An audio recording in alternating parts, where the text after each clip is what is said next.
Nous sommes à l'est de la République démocratique du Congo, où le Programme alimentaire mondial PAM a entamé la 3e phase d'assistance alimentaire en faveur de 57 000 personnes ayant fui les affrontements entre l'armée régulière et les rebelles dans le territoire de Rutshuru.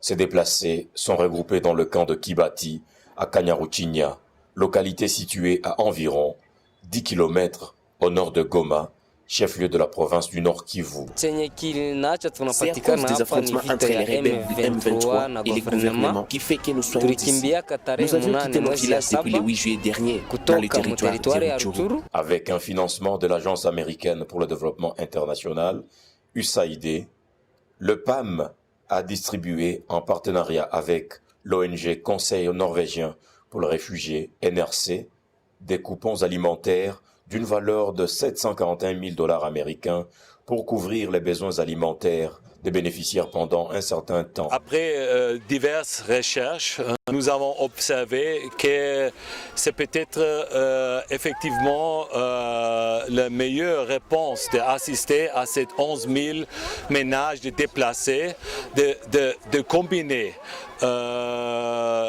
cette disponibilité des aliments avec un pouvoir d'achat de nous-mêmes. Le PAM assiste aux nouveaux déplacés et aussi les anciens déplacés avec une stratégie de leur assister dans la situation vraiment difficile. Pendant 2 semaines, les 57 000 bénéficiaires de l'assistance du PAM échangent leurs coupons contre des aliments dans une foire organisée avec des commerçants locaux dans le but d'offrir un choix plus large d'aliments et d'insérer les bénéficiaires dans le tissu économique local. Ce qui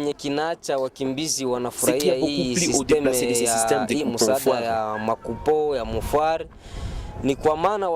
c'est parce qu'ils ne se sont pas sentis discriminés. Et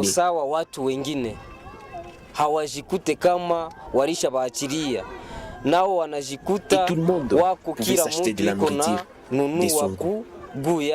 Le montant de coupon, qui est de 13 $ par personne, correspond à la somme nécessaire pour acheter sur un marché donné la quantité de nourriture que le bénéficiaire aurait reçue en nature.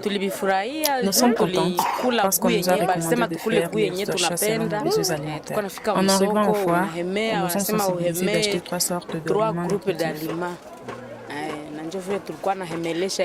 C'est pourquoi avec les 65 $ qu'on a reçus, on s'arrangeait à ce qu'on s'achète un peu du poisson, haricots, farine, riz, petits cheveux. Il y a vraiment beaucoup d'avantages. Ici, comme il y a de la nourriture en abondance disponible, comme il y a les marchés, l'avantage, on peut couper les coûts de transport. Et à côté des bénéficiaires, c'est qu'ils ont un choix. Ils peuvent même directement décider qu'est-ce qu'ils veulent. Comme ça, on arrête avec cet, on peut dire, système de distribution de leur dicter le type des aliments. On a aussi la possibilité de sensibiliser, de choisir des produits nutritionnels. L'impact est plus large et touche aussi la communauté d'accueil en dynamisant les échanges commerciaux et en créant des débouchés pour la population locale. PAM angeliweza kutusaidia, anatumia chakula yetu ya hapa mwingine, asilete chakula ya nje kutoka nje, parce chakula kutoka nje haitusaidia sisi wachuruzi ya chakula na haiwezi kuleta circulation ya pesa mwingine, lakini hapa partir ya hii kazi tulianza fanya 11 jours, circulation ya pesa sisi wachuruzi ya chakula iko mzuri sana kabisa. Pesa ziliingia ndani ya circulation. L'argent circule et nous les autorités locales, en tant que chefs coutumiers, nous avions apprécié aussi ce système. Avant le PAM distribuer la nourriture, c'est bien. Mais ce nouveau système de distribuer l'argent pour que les déplacés s'achètent eux-mêmes de la nourriture est le plus meilleur. Dans leur village, la plupart des déplacés entretenaient des champs de manioc ou de haricots ou de plantations de bananes. Depuis le début du conflit, fin mai, ces déplacés n'ont pas pu accéder à leurs champs, les laissant ainsi privés de nourriture et de sources de revenus.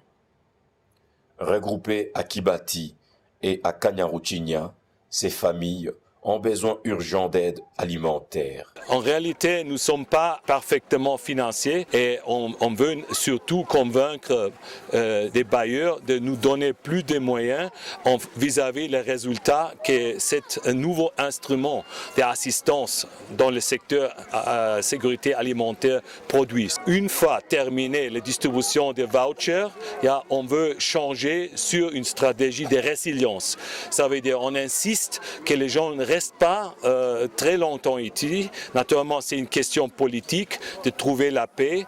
À l'autre côté, on est en train de négocier avec les autorités qu'ils assignent aussi des terrains, puisque les gens trouvent les possibilités de recommencer leur vivre et faire leur travail dans le champ.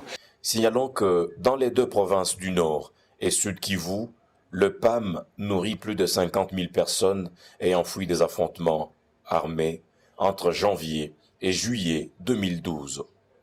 Pour faire face à cette nouvelle crise humanitaire, le PAM a besoin de moyens financiers supplémentaires et devra mobiliser plus de 80 millions de dollars pour assurer la continuité de ses activités dans les 6 prochains mois, dont 70% pour les opérations d'urgence dans l'Est de la République démocratique du Congo.